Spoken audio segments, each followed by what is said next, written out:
All right, I think I've got all this figured out here. We're still waiting for our guest speaker to show up. Maybe Skip will hop on here and we can talk to him. For those of you who don't know us, we are Humanize IT. We usually do a monthly webinar on some topic that either our members pick out or that we just find interesting.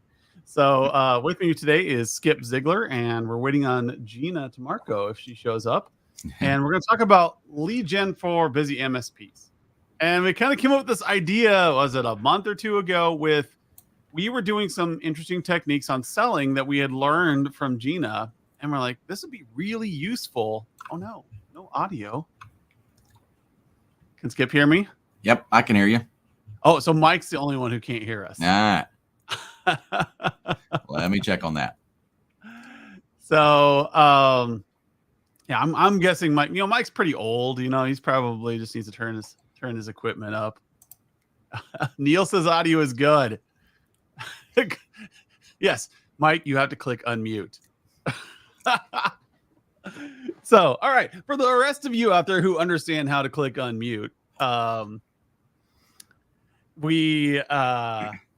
mute would mute me. You want to turn the volume on your speakers. You mute me, it's all right. Oh, Gina can't figure out how to get in. Click on the link I gave her. So we've started using this new one a few months ago. If anybody used StreamYard, it's actually a really good tool. A little shout out to StreamYard here, allowing you to broadcast to the 10,000 links you have. Mm-hmm. And so we stream to YouTube, Facebook, and LinkedIn whenever Facebook will actually allow us to. Like it's like a 50-50. Yeah, I was just following up on that, trying to figure out. I like StreamYard. Right out of the bat, you check it, and they're like, this is probably a Facebook problem. Yes. Immediately they throw the Facebook under the bus. Yep.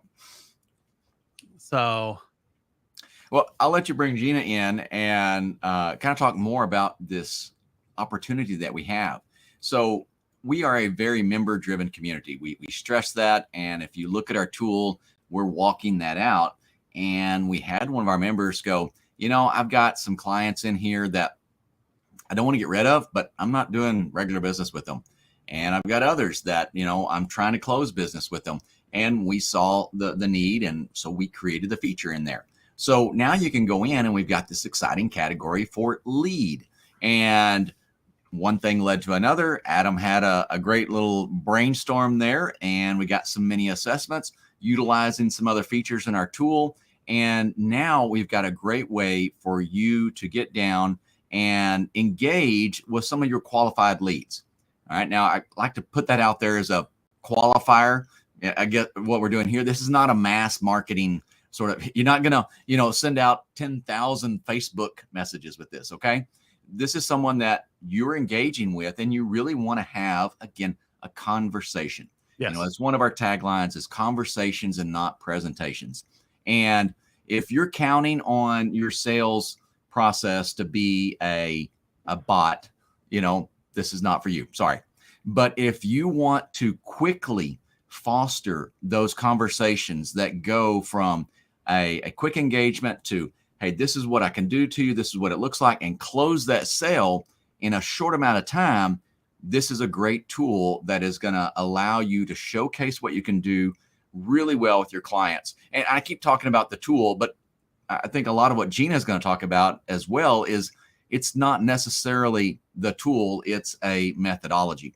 And I guess we kind of always like to lead with that, with our framework and our, relationship-based approach is lead with a process, and then we can help you with the tool if you want to go there. Yeah. The great thing about like what we're doing here is we're trying to help MSPs be more relational to their clients.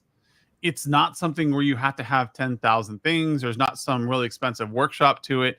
It's simply down to being a person. And part of this new sales process we've been using and that Gina's been teaching us is just that.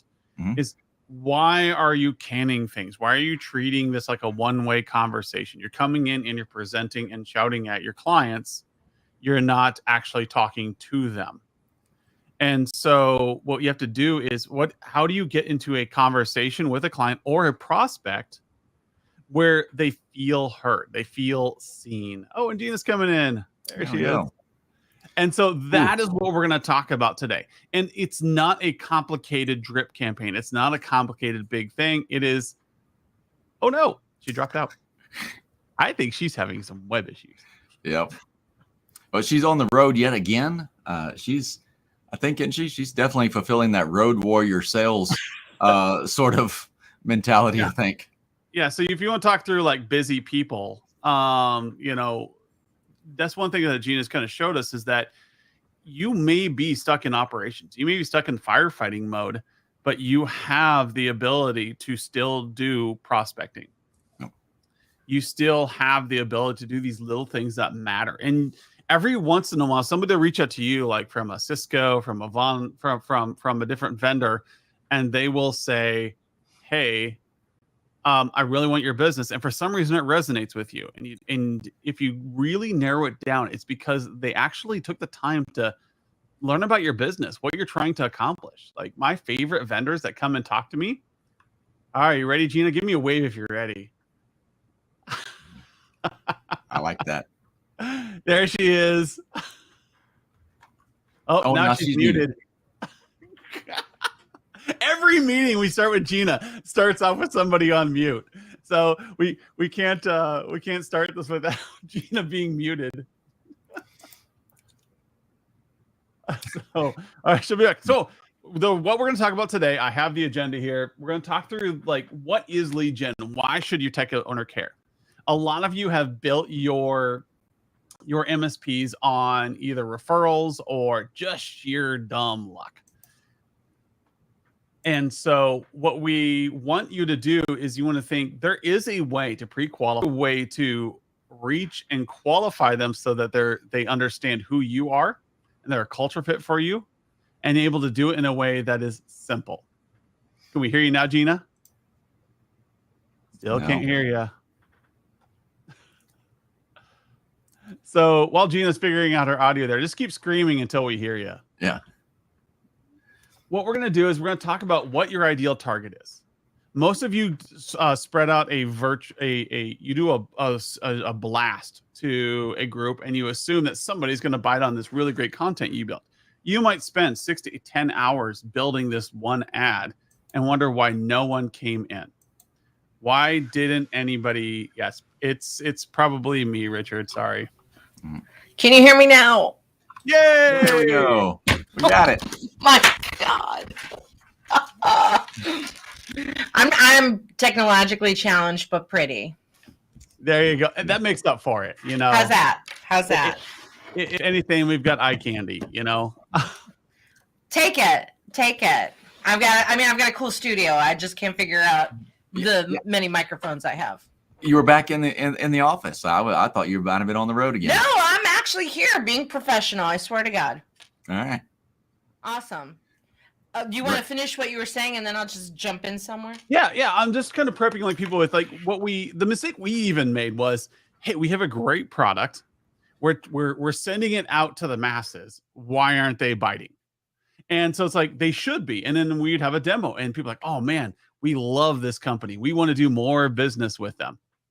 And then but it's like, why aren't people responding to ads? And then we started talking to you and it was this conversation of, are you targeting people? Are you being personal with your communications? Are you identifying who should be hearing your message? And sure, I can get 1,000 views on a video. I can get 10,000 views. I can get 100,000 views on a YouTube video if I target the general population.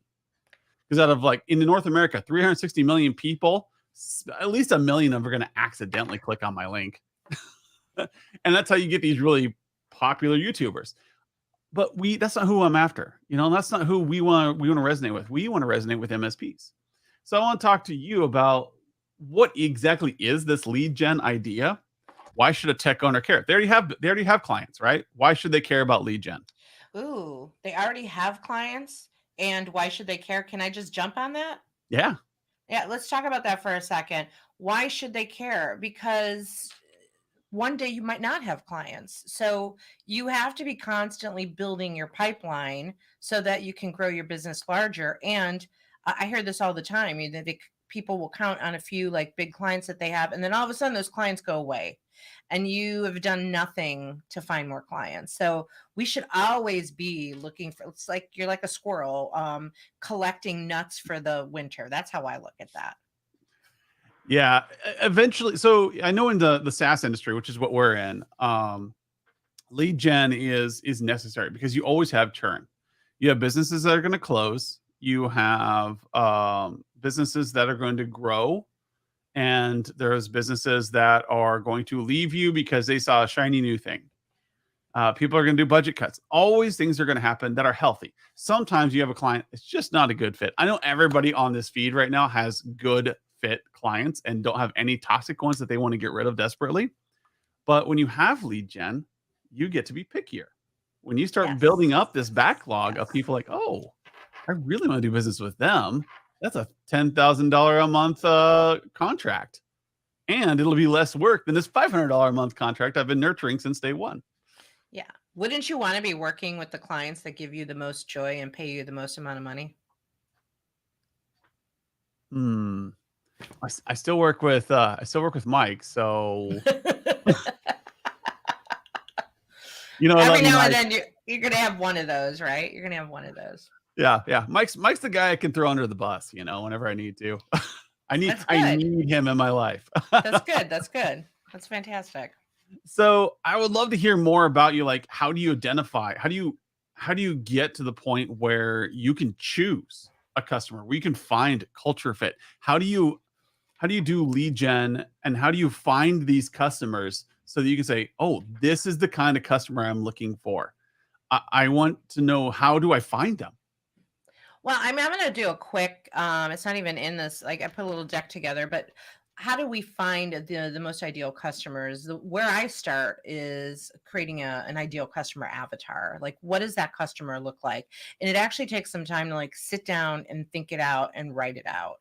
And the way I do it, it doesn't matter what industry you're in. I think about, the type of industries I want to work within, the type of personalities that I want to work with, the size of the business, right? So some companies might want to work, some MSPs might want to work with a smaller client versus a larger client.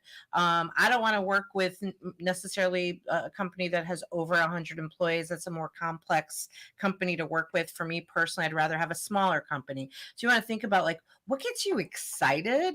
And then design that, lay that out of what that looks like. Because once you have a really clear picture on who your ideal customer is, it actually gets easier to lead gen, right? You were talking about how many people are in the world. I call that a spray and pray approach of like, let me just throw out this giant net and hopefully some fish will get into it. And that's a lot of work. When you start to actually niche down into, these are the types of people I want to work with. Sometimes I'll actually draw that out and then I'll like put circles in it and like, where's the happy point in the Venn diagram? Like, where are they the most ideal? They're willing to pay. They're a little bit solvent. They're nice to deal with. I'm going to get satisfaction working with them. And then when I know exactly who those are, I can create a marketing plan to go after them and be really strategic in my approach and figure out where they're hanging out. And if it's okay, I just want to throw this slide up there real fast to share with everybody of like, this is kind of basic, but we often forget the basics of thinking about, number one, who's our ideal target that we're going after, right? Like I just talked about, your avatar, and then know what their problems are.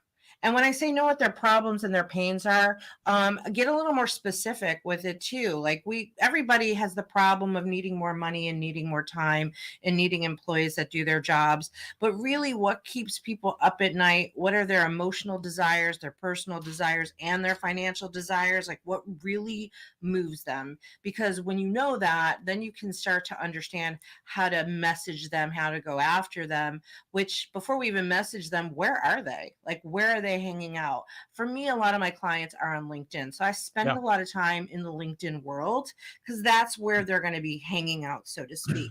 And then know their language. And I think this is really important. I could be off base on this with MSPs, but know how they talk versus how you talk, because no matter what industry you're in, you have a tendency to have your kind of jargon, which might not resonate. So it may with some of you, but just think about, are you talking in their language and how do you create those messages? Know what your unique selling proposition is compared to your competition. You might say you're all the same, but there's got to be something different about you that makes you stand out, because a buyer, a client wants to know why you versus somebody else. What is the one thing that makes you just a little bit different? And you need to know that in case you're asked, or tell them without them asking you, because if they're not asking you, they're thinking it. And then really be clear on how do you connect their problems to your solutions, and then the Yeah. message that you give them sticks. And I see this time and time again. Like, let me spit out everything about our company and how great our company is, and I'm going to talk about me, and not talk about putting them first and letting my conversation lead about them. Well, you know me, like it's the ego. You why wouldn't you want to hear about me? I think in our community updates, we talk about this all the time. It's like when you go talk to a prospect, when you're talking to a client, it's like a date. If you went on a date and talked about yourself the whole time, what are the chances there going to be a second date? No, you want to discover. You want to say, hey, like I see that you're in the K-12 industry. We really have a great grant writer, or we have a great person who does E-rate for you, and it's going to take all the stuff off your shoulders. We specialize in you. And when I was doing VCIO consulting there for years, my biggest moneymaker was people asking, like, help me pick an MSP. And my goal wasn't to find the best MSP. My goal was to find the best MSP for the client, because some of Right. you specialize in different things. And those were the companies I looked for. So like if I had a school, I knew that there were certain MSPs that specialize in schools. If I had a doctor office, I would find certain MSPs that specialize in doctor's offices, Yeah. because there's a Yeah. language there and there is a style of music. So like I sit you down and you immediately know what to talk about with schools. You immediately Well, know what to talk about with doctor's offices. yeah, your customer wants to know that you get them. Yeah. They don't want to have to necessarily teach you. They want to know that you totally understand them, because that's going to make them feel safe. Yes. And I think that's a key thing there. I love these like know their language. When was the last time you related a solution to a business problem? We talk about this all the time. How do you focus on that?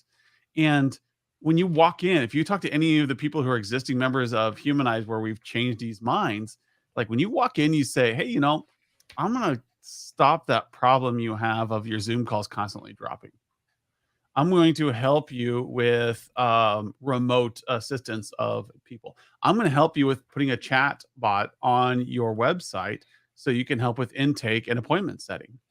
When you talk about those things, you immediately land clients, because now you're solving problems that they care about. Hmm. So I want to move on. Like next section here is like, how do you relate? These are great tips. These are generalized tips that do anything. Take these 6 tips and take them home and internalize them into everything you do, where it's a client or a prospect. But what are some easy things I can do to generate a lead and qualify it? 'Cause this is the kind, I now know what I'm looking for. I know the kinds of people I want as clients. Now, what are some of the little quick little things I can do as a busy guy? I'm Yeah. busy all day long. You try to find me on Slack or LinkedIn, like it'll be a bit. I'll get to you. I have ADHD, so I'm immediately going to focus on you for about 2 seconds, and then I'm going to flip back to whatever I was doing before. And then, how do I take this busy personality and do something that's actually going to have an impact on the people that I want to talk to? Sure, sure. So I put together a couple different things that you could play with. And so I call this a blended approach. So when we are targeting, we do want to have a blended approach in the process. So a lot of people don't like to pick up the phone, but we have to make calls. A lot of people aren't comfortable with email, but we have to send email. If your clients are on LinkedIn, if that's a platform that a business is going to be on, you want to pick a platform. So I would say you pick one place that you know that they're hanging out, and you get good at that of like, that's where I'm going to hang out. A real quick tip, if someone doesn't know you or just information, it could take anywhere from 20 to 50 touch points for someone to actually be compelled to take action, actually meet with you or do something. 20 to 50 touch points. Wow. So yeah, seriously, wow. Like we've heard the 8 to 10 touch points are when they kind of know you. But let's just say it's totally cold, they don't know you. You have to keep reaching out and building trust and familiarity before someone's going to take any kind of action. So if you take this blended approach, I like taking a LinkedIn platform where I can actually do this blended approach all on one platform on LinkedIn, because I can send a direct message, aka like an email. I can actually leave a voicemail on LinkedIn for somebody. And I'm going to show you. I'm Oh, going to that's kind of creepy. what's that? That's creepy. It's I've it's creepy, but it makes you stand out. So you want to think about how can you stand out yeah. and be intentional with what you're doing. So let's just take the LinkedIn platform. You can use LinkedIn to search out ideal customers and then send them connection requests. So there are all kinds of ways you can filter that in a search in LinkedIn. You could search geographically, you can search by a title, you can search by industry. Like you can do a search and actually start to create a list of customers that you want to go after that you think would be ideal. You can also search through proximity, meaning search through your own connections on LinkedIn and see who you know and who they know. And you don't want to be a used car salesman. You want to actually provide value. And so value such as sharing information that, why are you laughing? I tried to do something clever in StreamYard and just highlighted myself. Okay. Okay. I'm like, what is going on? Shiny things. So That's what I do. sharing valuable information in their words, in Yes. their jargon, to build trust and familiarity. Like, what kind of content can you share that it's like, here's something that you need to know that is actually going to make your job easier, and you can share that out in a variety of ways. I mean, that's a whole webinar in itself that you could share on LinkedIn, is just post or send it as a message. You could leave audio and video messages to put a face and voice to a name. Vidyard is another tool for video for Yep. anybody that wants to go down that path of vidyard.com. It's super easy. You can do it on your phone and you can track it. You can track if someone's actually opened it and watched it. These don't have to be like high production values. It's like, hey, thanks for connecting with me. And now you're building a relationship. And you can also get your current customers to leave you reviews, recommendations, and Yeah. create social proof for you on LinkedIn. If you look at what I put together here, here's our buddy Sebastian, right? So here's some LinkedIn hacking you can do. Let me get my face off of there. So you can see here, if like you need to be connected to someone on LinkedIn. So if you're connected or you pay for the premium on LinkedIn, I don't need to. But if you're connected to someone, step one, get connected. Because once you're connected, you can actually do all these things. So you click on that paper clip, and then it's going to pull down all these options for you to message them. So I can send more information in a document. I can actually take a photo. You do all this from your phone. I can take a photo of something right in the moment and send it to them through this. I can take a video. So I Yeah. could actually take a video and send it right to them, like, hey, and I do this often, like, hey, thank you so much for connecting with me. I really appreciate it. Let me know if I can support you. And it's real fast. So audio messages, video messages. This is a really great way to touch them in multiple ways to get to that 20 to 50 touch points. So that gives you a couple hack ideas to play with. And the thing is, these take, if you have like an OBS, so OBS Studio is a great tool you can have, or Vidyard or something, anything that records a video. You can sit down, you can press record. So I have a stream deck here. I can press record. I can say a quick like, hey, Richard, it's great to meet you. I've been looking at your company for a while. We actually met last year, like, and I can bring up all these things, right?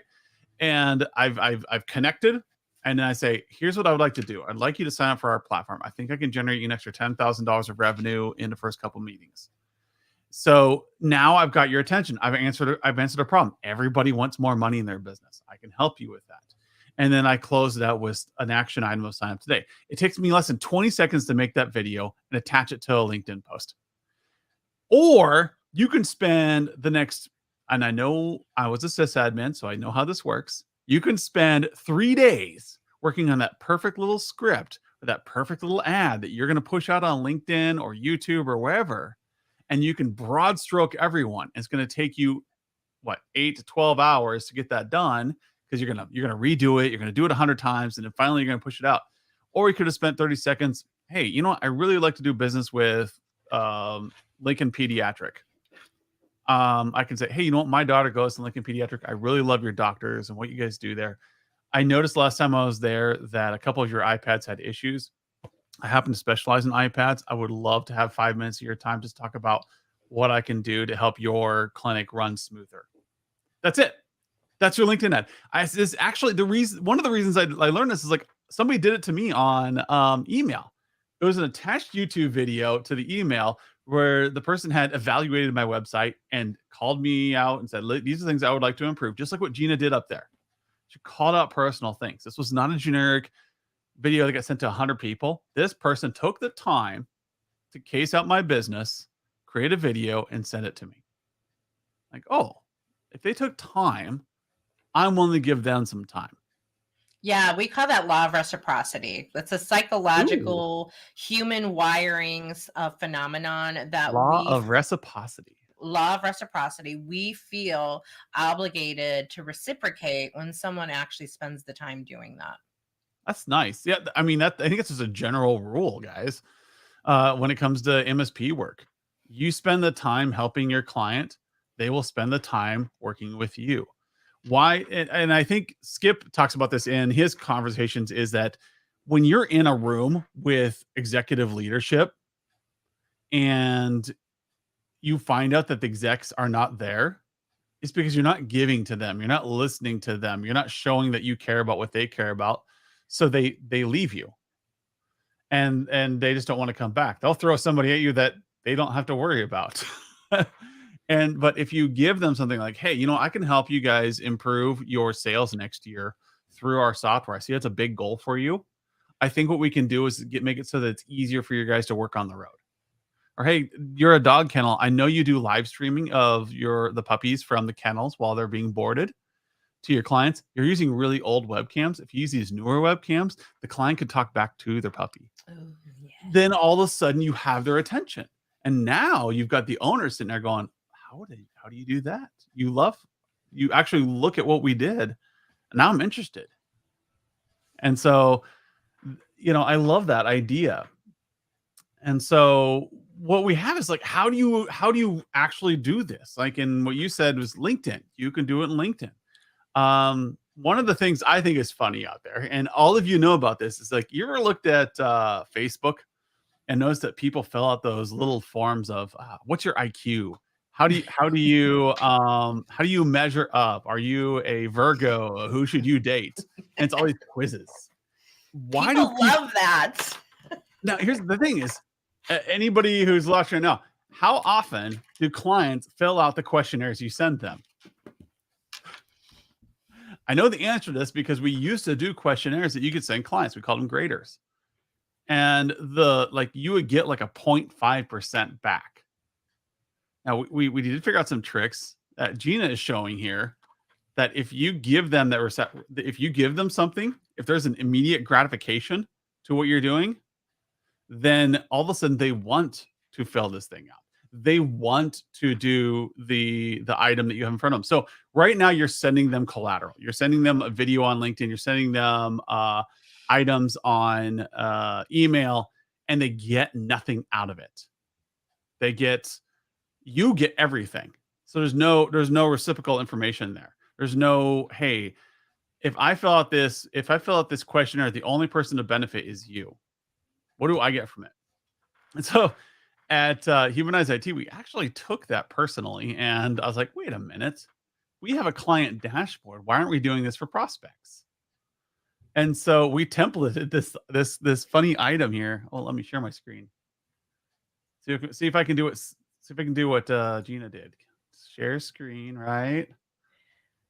I've got a switcher, so I'm fancy. I can't get my audio to work, but I can play with a switcher. Yeah, definitely. Okay, let's see here. Share. Oh, I gotta share the button. So here's something I want to show you guys that you can do as technical, highly technical people. Can you see my screen yet? Not yet. It looks blue to me.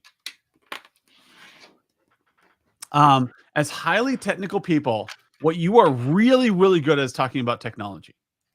All I'm asking you to do is just go one little step further. So this is a client portal. This is Acme. Oh, I like Digital Torch, actually.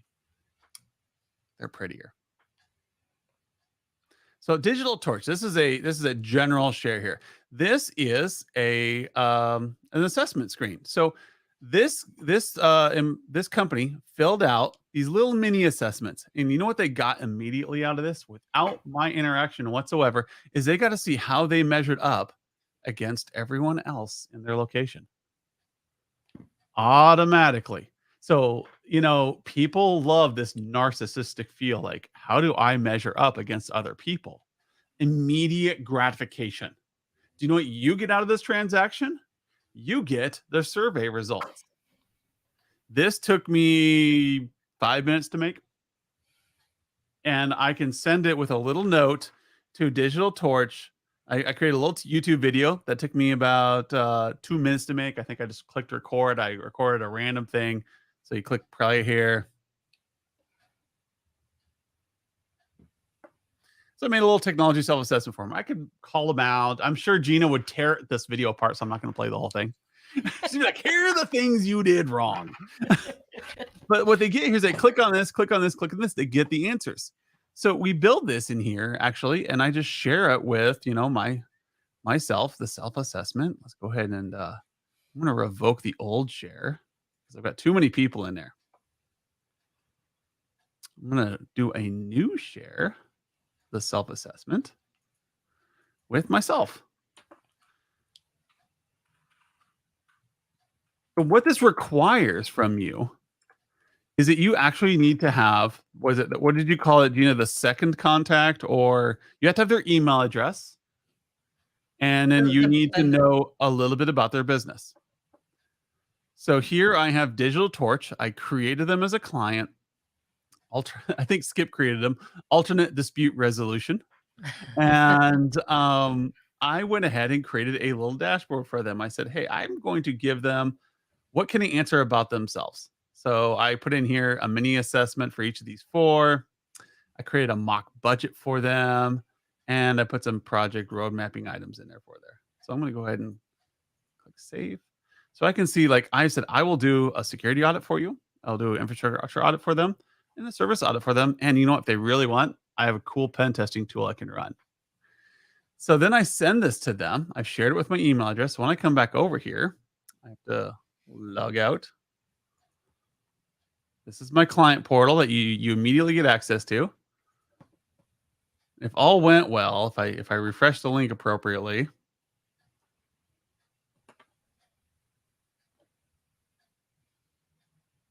I don't have any waiting music here, Gina. I need some waiting music. Da, da, da, da, da, Wrong waiting music. Oh. I logged into the actual tool. Oops. Go back to Digital Torch, and I'll have this blank, or I should have had this blank one going. Looks like I did not clear my cache appropriately. And so what happens is the client comes in, they can click this, and when they fill out the survey, they would then have all of these are done. And they get to see this, and they can say, wow, this company really actually cares about me. And they see, like, oh, well, that's not so bad for a budget. You know what this client's budget's going to be. You kind of know the ballpark they're going to be in. And you can give them answers. Only thing you're missing here is, I didn't save. There we go. Hey, everybody, just so you guys know, save your personas before you share them. There we go. All right, so now you see my mock assessment once Adam hit the save button. And you can come in here and they can see, what are you going to do for this? These are the things we'll do for you. Hey, what about the architecture mini assessment? Let's see.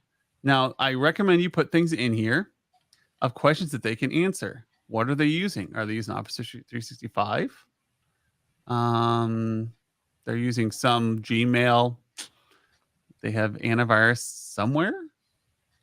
I have no idea what it is. It's something that keeps me safe from viruses. I've got some workstations that I bought recently. Most of them are 10 years old. I don't know anything about my servers. I have no idea. And so like the client's going through and answering these questions, and you can make these questions anything. You can talk about, unicorn poop, your favorite color of crayon, whatever it is. And so you're going to come through and like, I just made up these questions just on a whim. And then you can see here immediately a score. So now that I click refresh, I'll add them logged out.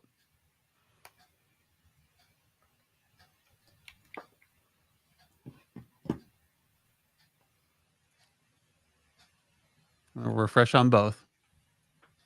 You can see here that the client has a score. They now see that compared to the industry average, which is 44%, they're 9% under what everybody else is. They are falling behind. Is this a good thing or a bad thing? Where does this take them? And so now they're like, how do I get this? So maybe they already have an MSP and they don't know what to do with it. They don't know why they should switch to you. Now they do. This works in any industry, by the way. So if we have people here from dentist office, if you have people here who are trying to get people to come in and do marketing with them or sales with them, this particular assessment will help you differentiate. Like, do you have a bad vendor? Everybody's afraid of that. Is my vendor not a good one? What if I'm not? What if I don't have the best? Is there a better sales coach out there than Gina? No, there isn't. Is there a better person to help me with marketing? Am I using the best antivirus? And so what is it that this fear, was it called fear of missing out, Gina? Like what is FOMO. FOMO. Where like, what am I doing wrong? The fear of missing out. Is that what it is? Like as a prospect, my fear is I'm making a bad choice. That there's somebody better out there. Is that FOMO? You're talking maybe about negativity bias or safety bias. Okay. Yeah, just the idea that I am not making a good choice. I don't have the best. I am just adequate right now. Yeah. And there is something out there. I just don't have the time to find it. And what you're going to show here, the beauty of these little tools is they will see their immediate score against everybody else. Are they missing out? Yeah. Are there things that you could be doing for them? I've never had a pen test done before. It's only $1,000. I've never had a security audit before. And shopping season's coming up. And you can see like now this last score here is averaging these together. So this is the ultimate, like, what do they look like?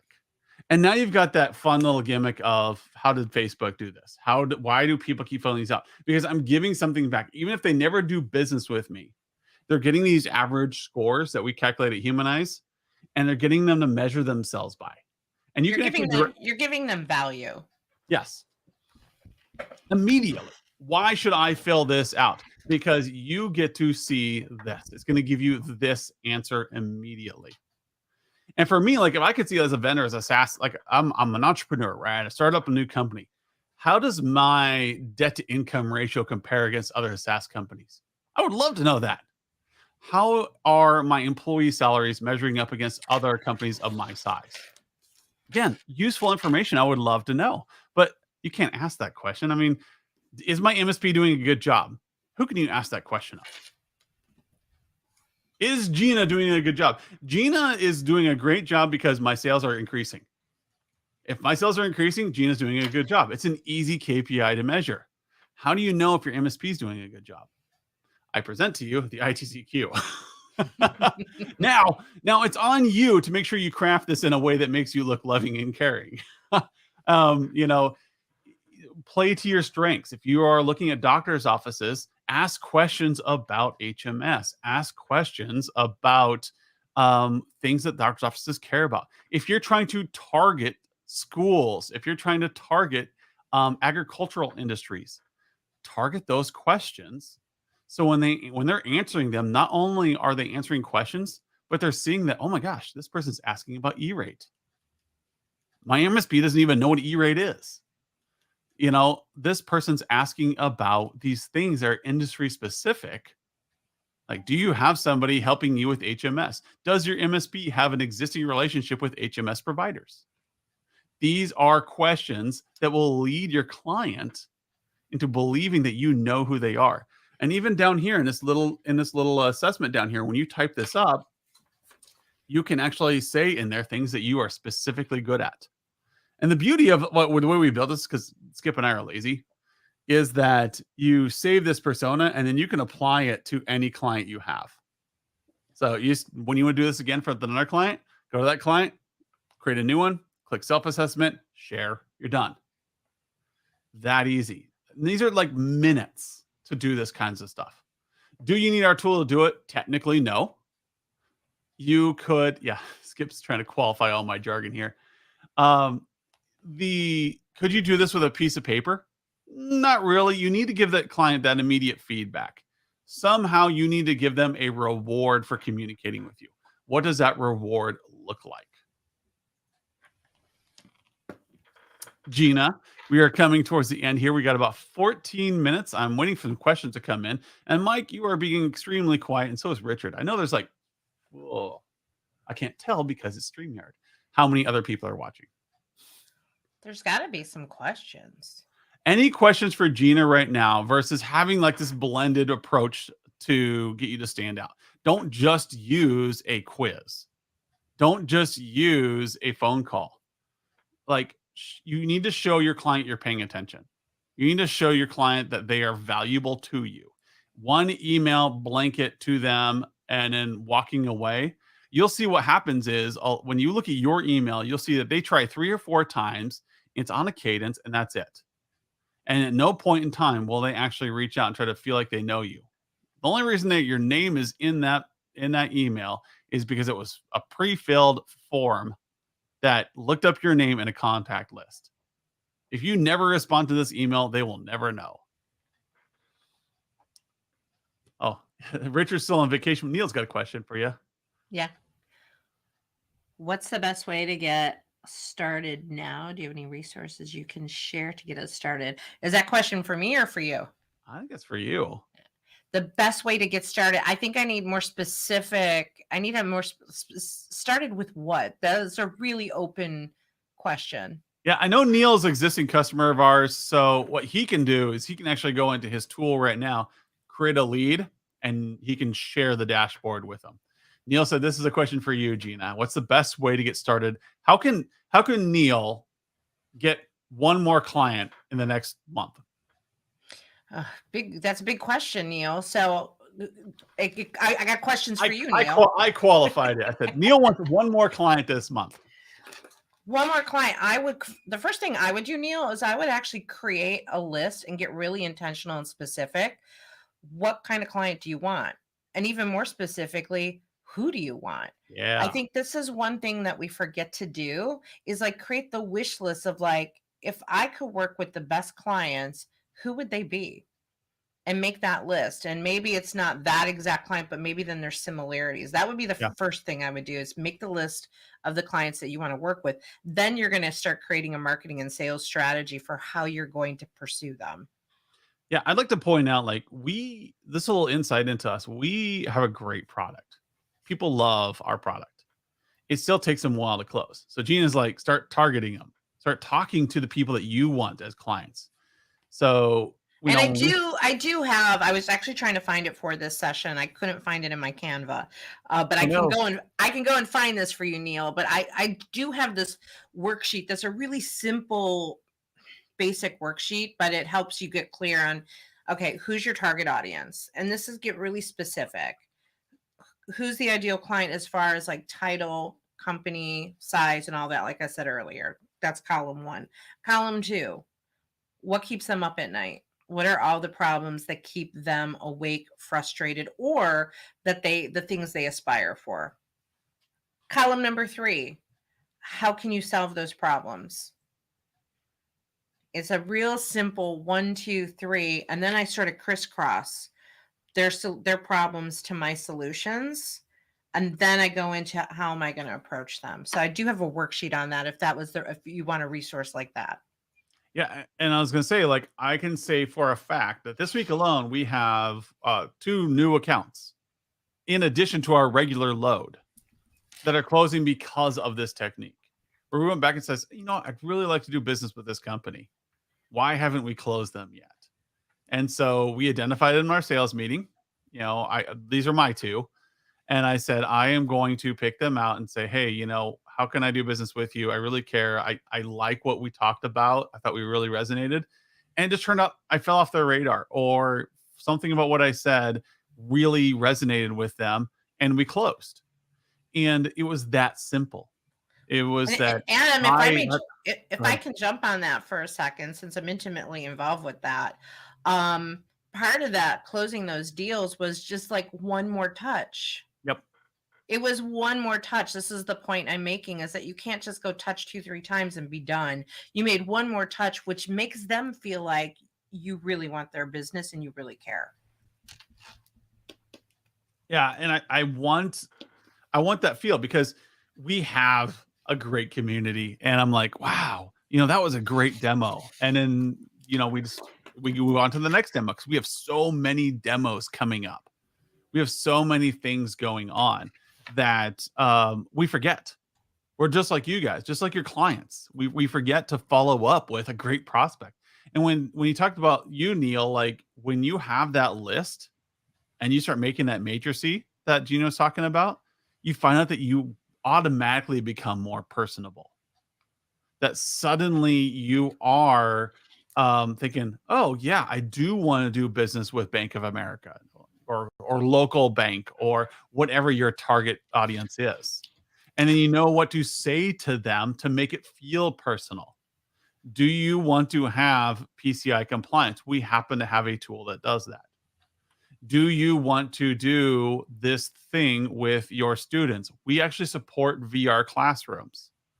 Whatever it is that's your unique value prop, you can put in front of them. Because if you came into me and said, like, it kills me. I get these messages every single day in LinkedIn and on my emails. It's like, I can help you with I'm really interested in the thing you do. I can help you further that by expanding dynamic clients for your sales to increase. What about that said, who I am? What about that said, what my promise is, what my problem is? And so those go right to the trash. It's a form letter. It's gone.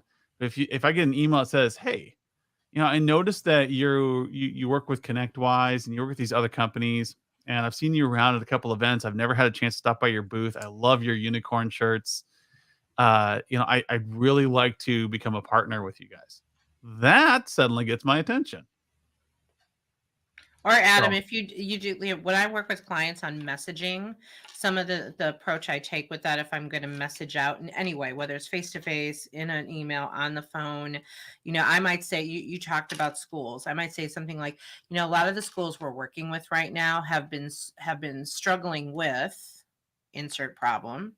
I'm wondering if you're experiencing the same thing, right? Something that simple of saying, I know what you're going through, is going to open them up versus, hey, let me tell you all the things we can do for you.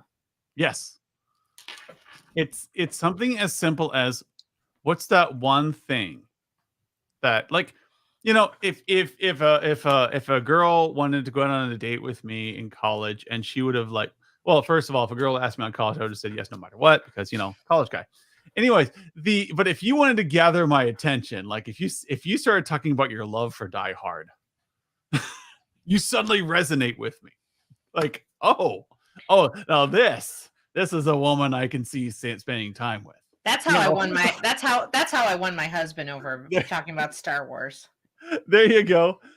The idea is that would be a chance conversation. But if somebody sat down and listened to me for a little while, they learned about my love for fantasy novel, for lit RPG, for different styles of shows, and also like, oh, we do have some crossover there. You know, I love Die Hard too.